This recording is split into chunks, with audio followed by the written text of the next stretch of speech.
Okay, so here visiting with Dr. Steve Salyers. Salyers Chiropractic also happens to be my chiropractor.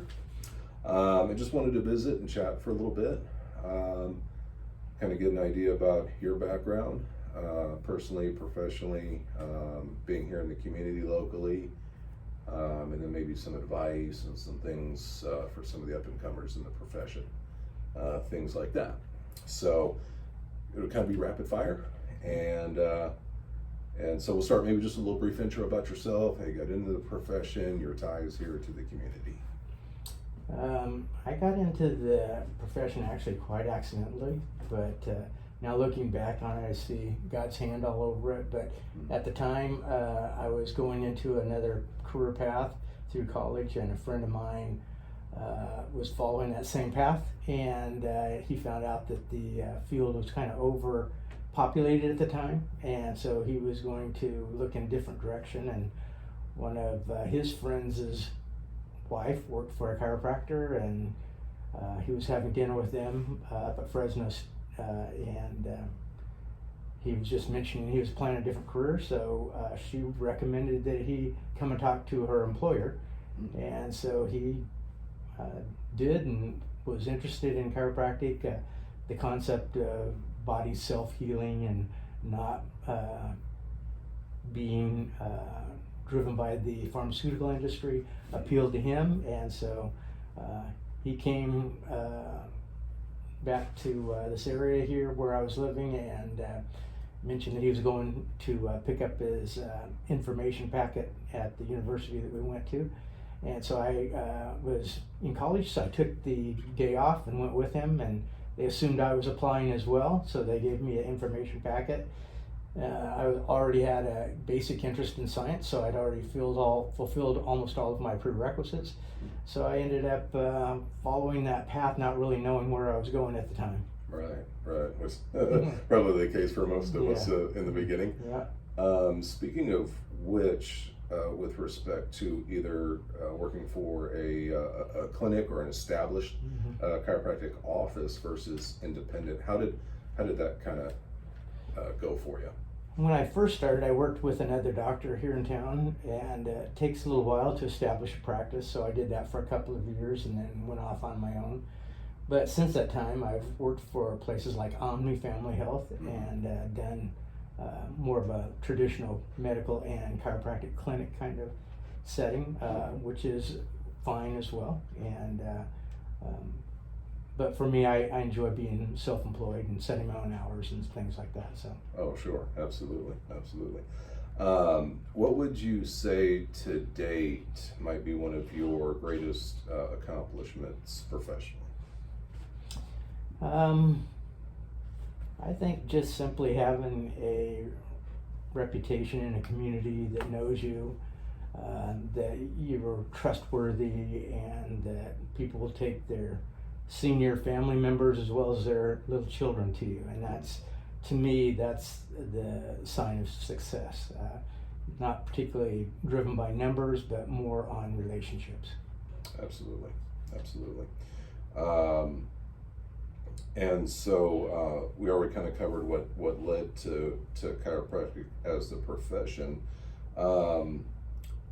As we kind of navigate towards the home stretch, so to speak, of your career, what's maybe one or two things that motivate you and get you up daily and keep you coming back to the office every day? I honestly see every day as an opportunity to be a reflection of Christ. And so for me, whether it's an opportunity to listen to somebody's challenges they're facing and maybe give them some encouragement, or just the Lord using my hands to help them with a crisis that they're dealing with at that particular time, those are the kinds of things that seem small to most people, but to me, I just recognize that God's hands are in it, and He directed me into this field, and He's also given me a lot of great relationships over the years through this particular field. Absolutely. And on that note, I know you've shared some things with me, and I have with you as well, as far as our faith is concerned. but it's also kind of led to opening some doors with respect to traveling to some different places. I think you're a part of or associated with the foundation. Can you, would you like to share maybe just a little bit about that? Yeah, I started doing some of the medical mission trips and went to Central America and South America, and then started getting more opportunity to just really share about the Lord.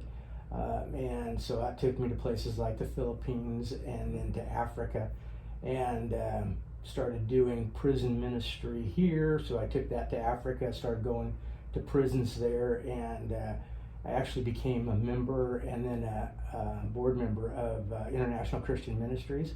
And we have seminaries in Africa. We do training in Africa for the local pastors who sometimes don't have a lot of resources for training. Right. And so just would go there and encourage them to go to prison with me. So we would go to different prisons in Africa, and God opened many doors for ministry in prison, as well as speaking to the local pastors.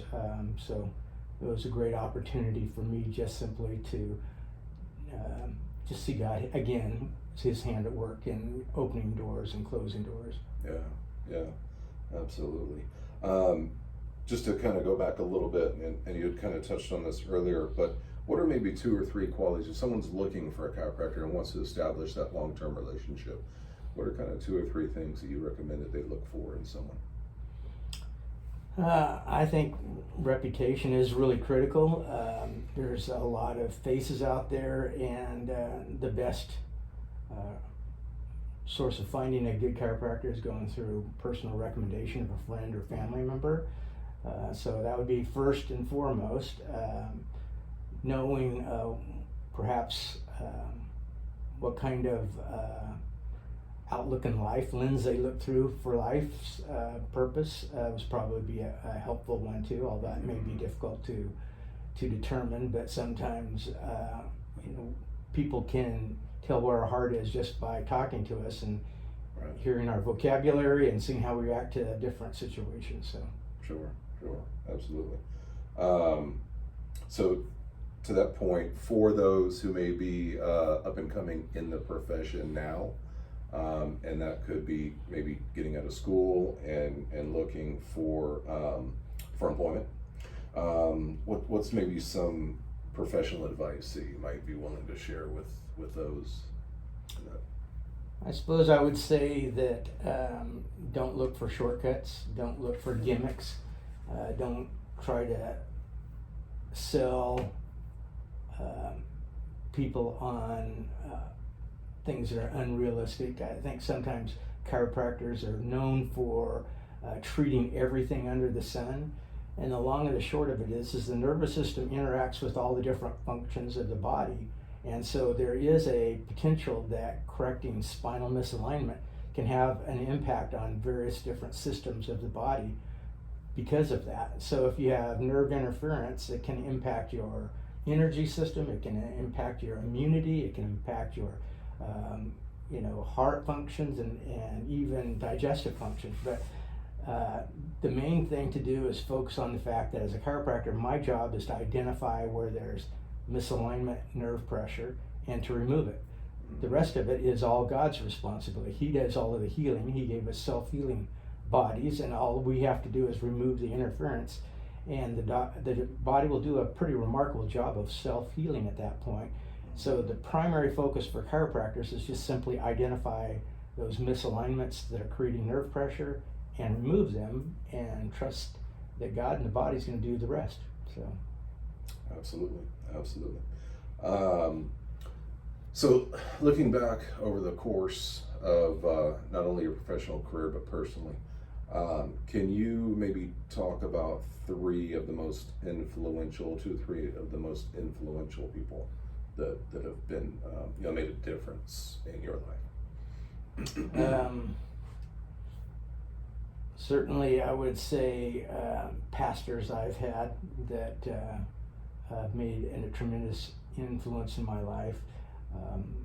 That was probably the thing that changed my heart from being a kind of back row Christian to wanting to really engage in the message of Christ. And joining in with other guys who have the same passion is also very helpful. So I'm part of Influencers Christian group here in town, and Les Piercy leads that, and he's a phenomenal guy. What a great mentor he is. And there's also many guys that are involved with that also really inspire me. So those are kind of the people that really sync with my heart. Excellent, excellent. So on the topic of chiropractic therapy, I'm sure you've heard a lot of things floating around out there as far as how effective the treatment can be. What is maybe one of the biggest myths about chiropractic medicine that you either debunked or want to debunk? I would suspect that it would be along the line of what I already mentioned, that we treat all these different conditions, that in reality all we treat is that subluxation situation I described, where you have nerve pressure. The outcome of that is purely based upon how the body responds, and so I don't get the credit when people heal or have some remarkable response, other than the fact is I found the nerve pressure and I removed it, and the rest of it is just the fact that body's self-healing and God designed it that way. Excellent, excellent. Now, we kind of ran through a couple of these before. I'm going to kind of throw one out there at you. Just with respect to a lot of the chiropractic therapy in the beginning was more manual, more hands-on. And I think kind of the way of things, at least that I've seen in my experience, has gone more towards the mechanical nature, I guess, with the instrument more so. Is that still the case? Is there maybe a reason as to why it's kind of that you can give that it's kind of gone that way? I actually do both. 90% of my practice is based upon utilizing force through the instrument versus my hands. And the benefit of using the instrument for me is that it's more specific. For the patient, it's more gentle, and but it's more efficient. It's just like if you had to take a lug nut off of a wheel to remove the wheel, you can grab a lug wrench and use your weight to do it, or you can grab an air impact wrench to use speed to do it. Most people who have an instrument are going to use an air impact wrench to do it because it's a lot more efficient, but they both accomplish the same goal. They're just using different vehicles to get there. And so for me, when I use an instrument, it's a lot more specific for me, and so the results I see are more beneficial usually with the instrument, although I still have a lot of people that prefer the old-fashioned way, and I'll be more than glad to provide that kind of service if they're not too old. And I really don't prefer to do it on young children. I prefer the instrument because, again, the specificity. Sure. Makes perfect sense. So how has, given my background and area of expertise, can you think of a time maybe, or share a time where insurance has come into play for yourself, either professionally or personally? Well, I'm very fortunate. I've been in practice for 46 years and I've never had a lawsuit filed against me. So I have all kinds of insurance to protect me from the event of unexpected kinds of situations like that, but personally haven't had the need of insurance from that standpoint. However, from a professional standpoint, my practice is based probably 90% on insurance. So having people come in sometimes with high quality insurance where everything is smooth versus more economical insurance that doesn't quite cover the situation, it's something I'm very aware of. So sometimes it's worth to pay a little bit extra to have a better coverage if one can afford it. But it's nice to have insurance versus not having insurance. So I understand both sides of that. Absolutely, absolutely. And we touched on that just a little bit with respect to a referral being necessary, as opposed to being able to come Direct in referral. straight to the doctor. Okay, last but not least, gonna throw it out there. If you could choose to have a superpower, which one would it be? A superpower. Yeah.